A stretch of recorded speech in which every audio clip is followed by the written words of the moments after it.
Would you ever speak to someone you love the way that you speak to yourself? Have you stopped to consider how harshly you judge yourself, or how much shame you might feel when you decide to take a few moments for yourself? Many of us believe being hard on ourselves is what keeps us accountable. But actually, what if that's what's holding us back? We're talking about self-compassion, what that is, what it isn't, and why kindness toward yourself isn't weakness, but a powerful path to growth and healing. We're so hoping that you'll join us on our podcast as we explore how self-compassion can change the way you relate to yourself and to others.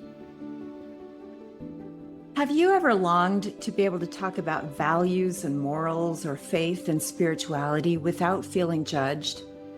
Hi, and welcome to our podcast, Mindful Moments, Insights to Empower the Soul. This podcast will empower you to embrace your true self. I'm Sharilyn Green. And I'm Dr. Debi Gilmore. Today, we are talking about self-compassion. Have you ever stopped to consider how harshly you judge yourself? For example, would you talk to a friend the way you talk to yourself? Why is it often easier to show compassion to others than to ourselves? How do you treat yourself when you fall short? Now, let's turn the focus on the opposite. What if you knew that being kinder to yourself would actually make you more resilient, not less accountable? Could the way you treat yourself be the biggest barrier to your own growth? You know, it's so true, Debbie. We're so quick to offer compassion and patience and understanding to others. We're actually really good at that most of the time. But when it comes to our own, especially mistakes, right, or struggles or failures, we can become our harshest critics. We can tell ourselves to do better, be stronger, or to stop feeling the way that we feel. So today, I'm excited to talk with you about self-compassion. It's such an important topic. What it is, I love that we're going to talk about what it is and what it isn't, and why it's not a weakness, but an actual vital part of emotional and spiritual health. Because how we treat ourselves in the moments of struggle, it doesn't just affect how we feel. It shapes how we grow, how we relate, and especially how we heal.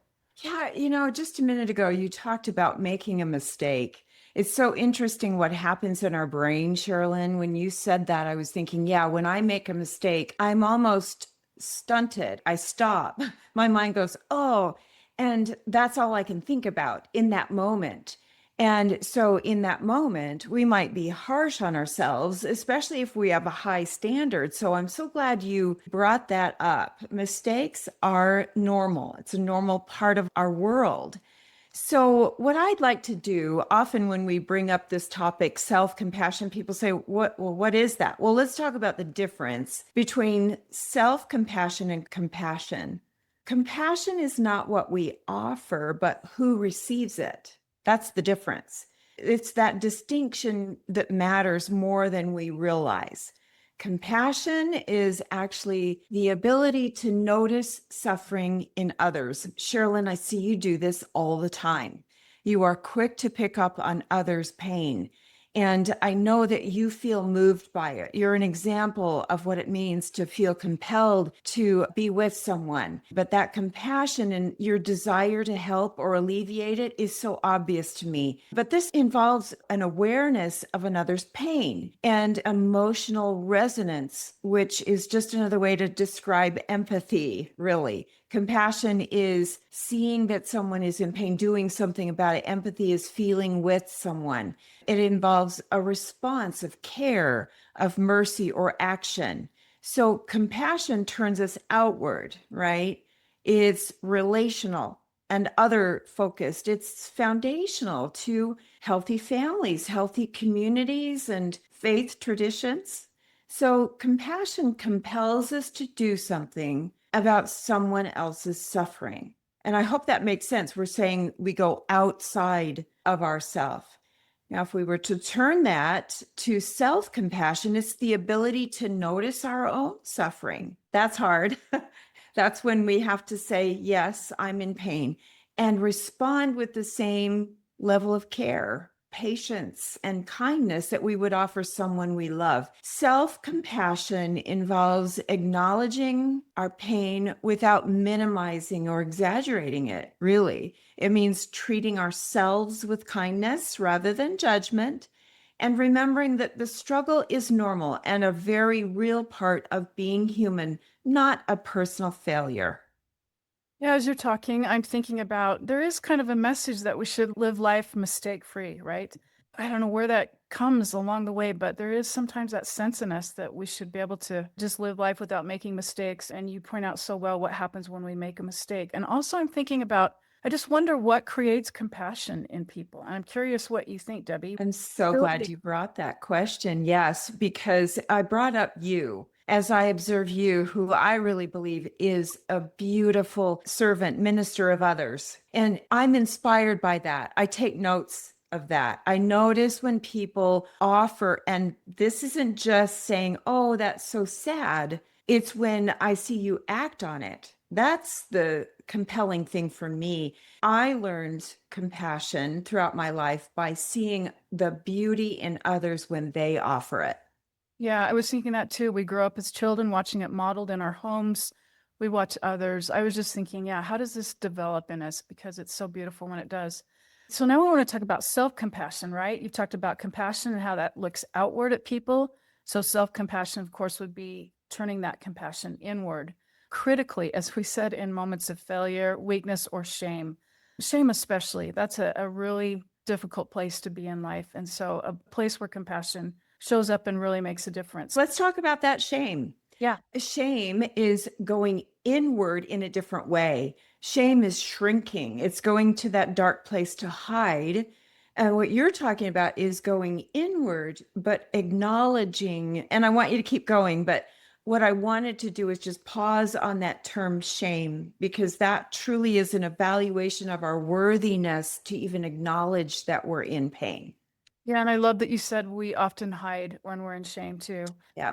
So it can be a very dark, lonely place. And I think about that compassion coming in like a light to be with shame and the difference that can make. Yeah. And think about this. If we're going into that dark place, we're blocked from being able to offer compassion to others and ourselves. We're just not able to because we're worried about hiding from embarrassment or unworthiness. So, yeah, it's something that I hope we'll continue to talk about and highlight. I love what you just said. It does. It blocks our ability then to look outward, right? We're Yeah. so consumed with hiding and the hurting in us that we can't see outward. That's such a critical point. It means giving ourselves permission to hurt.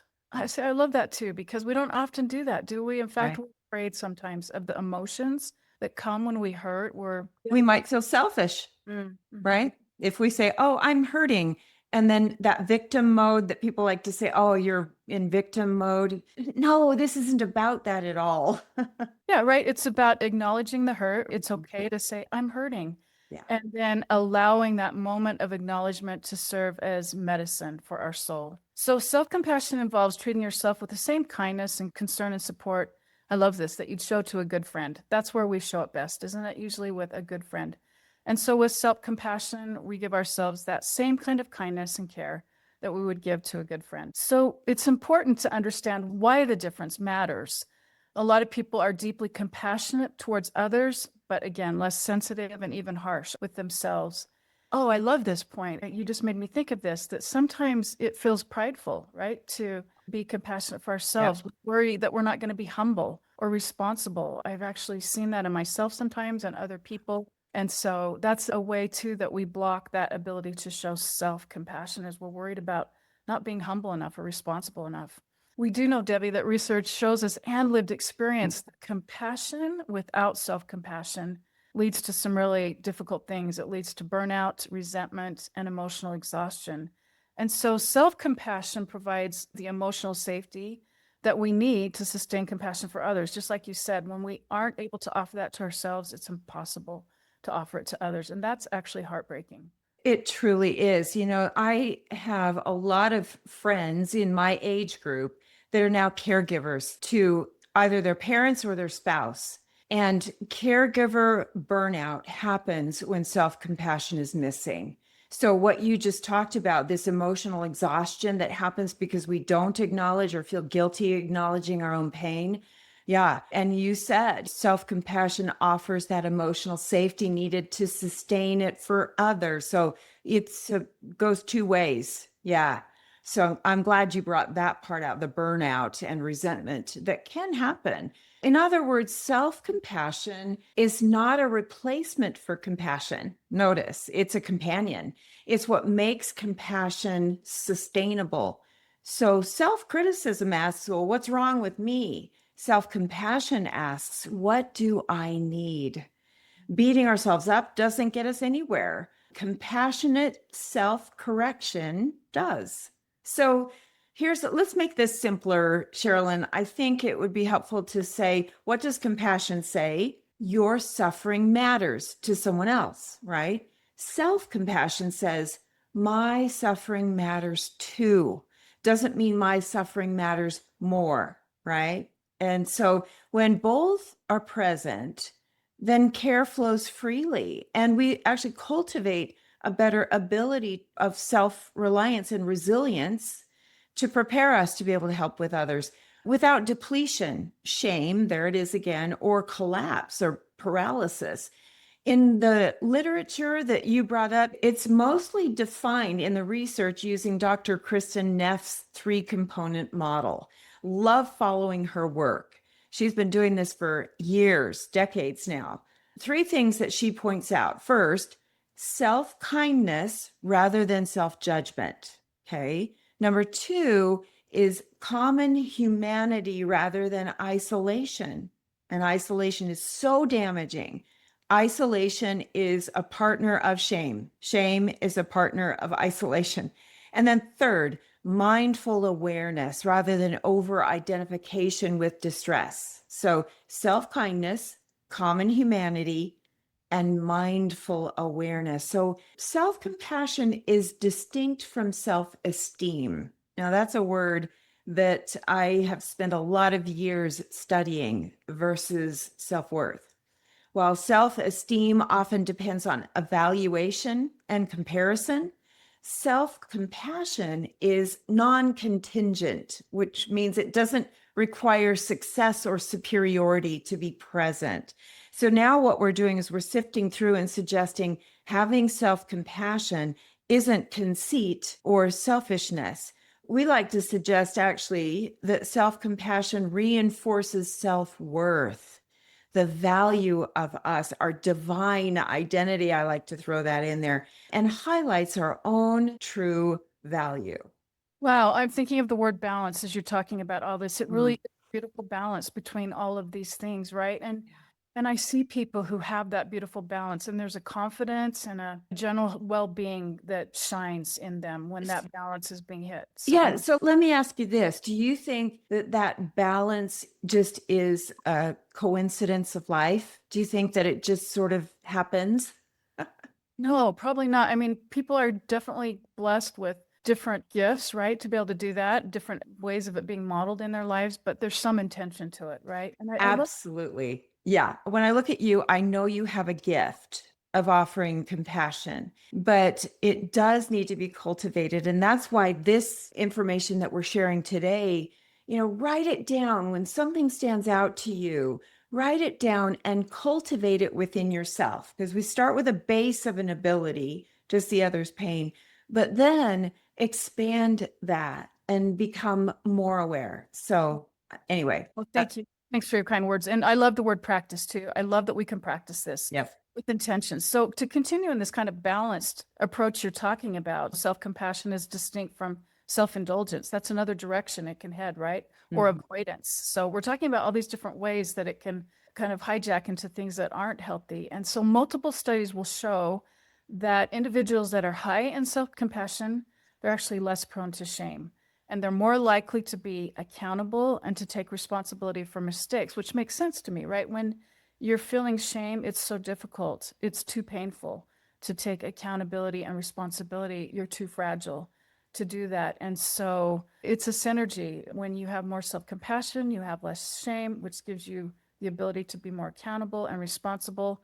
And that in turn makes you more likely to engage in healthy promoting behaviors. So, if you have this level of awareness that self-compassion is important and you take care of you so that you can take care of others, when a mistake appears, you have more confidence to be able to bear that. to say, oh, that's not the way to do it. I need to do it differently.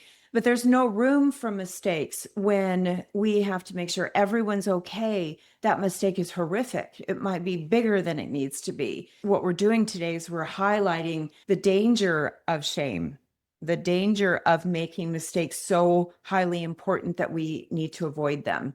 Yes, I really love talking about shame. Actually, it's something we all deal with on a certain level, and to understand it with intention, and what it does and doesn't is really helpful. So shame is a powerful force. Like we just said, it makes us feel small, defective. Oh, that's a hard word, defective and unworthy. But again, self-compassion is one of the most effective ways to counter shame. And it's an antidote, actually, to shame and fear of failure. Brene Brown talks about compassion being the antidote to shame. And so I love this because we can do that for others in their shame, but most of all, most importantly, what we're talking about, we can do that for ourselves. Yes. It's a powerful antidote. So again, another large body of research demonstrates that chronic self-criticism is associated, Debi, we know, with increased depression, anxiety, again, heightened shame. And I love this word rumination. People who have high levels of shame, they can ruminate a lot about that. We see that in our work daily, too often. But in other words, it is a normal state that, can happen, but to acknowledge it and rise above that, the only way is to acknowledge our suffering. Yeah. And so how would you counsel people who ruminate? How do you help them stop doing that? Well, I ask them, what's the catastrophic fear? If you don't keep ruminating over that, what would happen? And what would it be like if you could be kind to you? It just stops the thought. And instead, they imagine the peace that could be. Rumination becomes a habit. It's something that our brain hangs on to. And so I'm not suggesting you can just stop the thought. It does require intention and awareness and work. But if we are caught in the idea of a high standard, rumination will accompany that. So I ask people to reconsider their standard, their expectations of self and life, and to try to embrace mistakes, try to embrace imperfection and see it as approachable. Perfection isn't approachable. So we're going off track maybe just a little bit, but I love your question. How do you conquer rumination? It's to be able to acknowledge it's okay that I'm hurting. I have the right to acknowledge that I need help. We'll stop that rumination in its power. Yeah, thanks for answering that question because it's hard for people that ruminate to do that. And so That's right. I'm just going to say this. It must be a beautiful moment when you do that. You've never done that before in life, to be able to stop and say, wow, what is my catastrophic fear? And what would it be like to be kind to myself? Yeah. Some people, that might be the first time they've ever stopped in the rumination to ask that question. That's right. Yeah. So Debi, we know that also some other really important things happen in our bodies with all this, right? There's elevated cortisol, there's physiological stress responses that are happening. And that again tends to resort to greater emotional avoidance and more withdrawal from others. So it's a cycle that. Maybe you're saying that self-compassion is the medicine that we need to counter the cortisol that courses through our body and destroys our major organs. Yeah. So in other words, okay, add this to your medication list, self-compassion. Let's just talk about, in contrast, self-compassion is associated with lower rates of depression. The research tells us this, lower rates of anxiety and burnout. When people start to understand the benefits of self-compassion, they experience greater emotion regulation. They're able to manage the escalation of emotions and develop heightened distress tolerance. Imagine if the tragedy hits or the storm shows up. They develop an increased resilience following failure or perceived failure. I don't think we should ever label ourselves as failure, but trauma certainly is a horrific experience. And they tend to have more adaptive coping strategies. They recover quicker. So research on self-compassion consistently shows us that moderate to large effect sizes linking self-compassion with psychological well-being. That's a lot of fluffy words, but let's just say it means if you can offer yourself that compassion, your fulfillment in life will increase. So how does self-compassion impact our nervous system? Okay, so you and I think you're a brain nerd too, aren't you, Sharilyn? I love talking about our brains, because I like to say it's the computer of our body and really runs everything. If we were going to look at this from a neurobiological and brain science perspective, self-compassion activates soothing and caregiving systems in the brain, right? Rather than the threat-based systems. So self-criticism actually activates what we call the sympathetic nervous system and threat circuitry. Does that make sense what I just said? Yep, it does. Yeah, I love this. And so it creates increased feelings of safety and connection. You know, those are such powerful feelings. They matter so much. And so this also helps explain why self-compassion supports actually learning behavioral change and emotional integration rather than this avoidance or collapse. Or I'll even add, you talked about storms like a shame storm, right? That we Yes. see people, they're very dysregulated. The shame creates this collapse and almost a storm that floods them. Just to your point, you know, it settles all those things so beautifully. So then that makes me think, how does self-compassion improve our relationships? And this matters so much too, because suffering and personal inadequacy, they're part of the shared human experience. We all deal with suffering and personal inadequacy. It's something that we all go through, not rather something that just happens to me alone. And Right. it helps to remember that everyone fails and makes mistakes, and that makes us feel less lonely, less isolated, all of those things. Don't you think that's easier said than done? Yeah. You know, we can tell ourselves over and over and over again, we all are imperfect. But the moment when that mistake happens, or we falter at all, or we even get that critical thought in our mind, we can tend to pull away, even the healthiest of people. So, what we're suggesting here is, you said this earlier, practice. Practice makes us better. Not perfect, but we do better. So, practicing self-compassion, identifying what does that really mean for me, and then acting on that. Yeah. It's why we love hearing that Michael Jordan didn't make the seventh grade basketball team. Yes. To know that everyone suffers with personal setbacks and failures. Another hard spot in this is when we receive corrective feedback, right? We can so easily focus on the negative of that. And that blocks another really important thing, and that's the opportunity to improve and grow personally. That's another way that lack of self-compassion blocks our growth. And so instead of becoming obsessed with one suggestion someone may give us for improvement, we're actually able to see that it's a gift from a mentor, right? Offering hope for a better tomorrow. What a different outlook on corrective feedback than you did something wrong versus, wow, what a gift from a mentor who cares and is going to help me be better. And notice you used corrective feedback, not critical feedback. Corrective is, here, let me help you. And I love the word mentor, the gift, a mentor. Here, let me help you see this differently so that you can grow and be better. Thank you, Sharilyn. That's beautiful. In our clinical work, I like to talk about our clients at times because it gives a great example of those that come to our office in pain. We notice clients who offer themselves compassion seem to improve in their engagement in therapy. They're able to work harder and much more immersed and dedicated in the things that they have to do. They're willing to seek for ways to shift and change out of those old dysfunctional patterns that brought them to us in the first place. It's fascinating to see how self-compassion increases the speed of trauma recovery. Fascinating. It increases that internal emotional safety with self. In the professional mental health realm, self-compassion seems to serve as a buffer against therapist burnout. Our colleagues, we see this happen so often. It's tragic. The world needs these helpers, beautiful professional helpers, but it also benefits medical providers, doctors and nurses who face secondary trauma. Coming from a family, my husband spent 50 years in the emergency room and saw so many tragic losses in doctors and nurses who just did not take care of themselves. That secondary trauma takes a toll on them. Those who serve as caregivers, frontline people, seem to avoid burnout when self-compassion has been cultivated.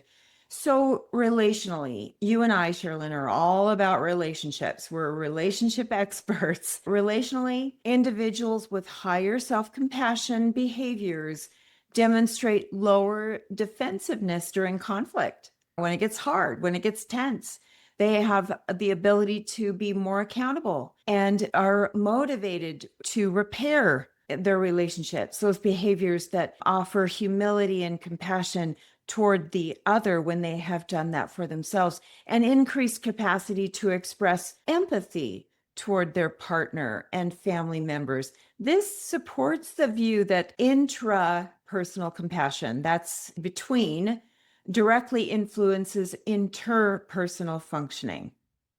Yeah, I'm just thinking it just always becomes less threatening, doesn't it, when we can Yeah. do that? Everything becomes less threatening. And I'm thinking about another area too that this affects, and that's our motivation.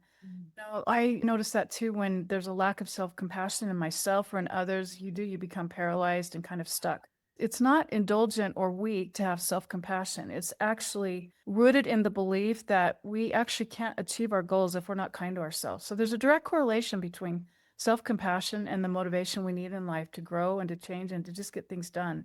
Yeah. One of the most persistent myths is that self-compassion undermines motivation. It's actually the opposite. Solid research indicates that that's just simply not true. And so, again, it's associated with greater persistence after failure. That's a place where we can get stuck, right? We can just want to go to bed and put the covers over our head and say, I'm not coming out. Think about those young mothers, new mothers, and that little infant that has so many needs, and the mother is already exhausted, feeling like she's failing. Yeah, just wants to put the covers over her head, put earplugs in, but she can't. So she's telling herself, if I take care of me, then I can't take care of my baby. And that is depleting and dangerous for that postpartum period of time. Sorry, I just wanted to add that focus in there. Yeah, and deeper cycle, right? Because then when projects aren't completed or tasks, then it gets more discouraging and more depressing. And so they experience decreased personal motivation and a greater fear of failure. So you're just less likely to even try or risk new things. It really does cause a stunt in our growth, in our development. So again, by reducing shame and threat, self-compassion allows individuals to approach challenges with confidence and curiosity rather than avoidance. I see that in people. There's a confidence people have with self-compassion where they can tackle things. They just have the confidence to do that, whereas others, you see that they just don't have that same confidence or curiosity. It provides the same benefits as high self-esteem, but with fewer downsides. So self-compassionate people, they're motivated to grow and change, not because they hate themselves, but actually because they care about themselves so deeply. So, do you ever see someone say no with a period at the end of it and think, wow, how did you do that? I want to be like that. And you said, this confidence that accompanies when there's a practice of self compassion, when they're able to say, no, that doesn't work for me, and not worry about offending someone, but they're actually caring for themselves, realizing if I don't say no, then I'm going to overextend and I won't be able to care for those that I love. So I'm so glad that you added in there that confidence that grows. We all need a greater dose of that. So as we summarize all this abundance of information that we have shared, pretty much I'm hoping that we have arrived at an understanding of what compassion versus self-compassion means. Self-compassion is not a soft alternative to accountability. It's not escaping responsibility. It's actually a robust, evidence-based, remember this based on research, that supports psychological health, ethical responsibility, and relational stability, stabilizing our most important relationships. As more research continues to show its findings, self-compassion is increasingly recognized as not an option, but as foundational. It's essential for greater well-being. It really is. And so we're to the point where we always like to say, therefore what, right, Debbie? What am I going to do differently because of that? And, in our work, one of the most effective things we do is to slow things down. And so I'm thinking about how important it is for me to slow things down in my mind when a mistake comes along, when there's a failure that I have, to just be more intentional about slowing down that moment and inserting the things that we've talked about today. There's been such powerful evidence that we've talked about of all the benefits of self-compassion. And so that's my therefore what. In those moments when shame could show up, right, for me, or paralysis from a failure, to really slow down that moment and think carefully, wait a minute, how do I want to respond to this? I know the benefits of being kind to myself, of giving myself grace. And so that's my therefore what. Oh, I love that. You already do that. I see you do that all the time. But, as I think about this, we had a conversation yesterday where I even pointed out, yeah, I go full speed ahead, leave everyone else in the dust sometimes, and then don't do that self inventory. Am I doing so much that I'm not able to slow down enough to take care of me? And when you do stop, you collapse, right? So I need to stop the dust creation, slow down a little bit. I think the most important thing for me, my therefore what, is take personal inventory and clean out, like cleaning out the closet every season. Figure out, okay, what is it that's excess? What is essential? Do the good, better, best evaluation and select the best and better, the top two. That is such a great example of self-compassion. I love that. That's a little different, a little twist. Yeah. But yeah, to say what serves me best, that's self-compassion, right? Right. And I hope I can do this. So you can check up on me, Sharilyn. Fun. Thank you so much for listening to us today. And we hope that you will continue to follow us. And we hope that it's been encouraging, motivating, and that you will set a goal to offer yourself more self-compassion. Thanks so much, Debbie. I've loved talking about this with you. Take care, everyone.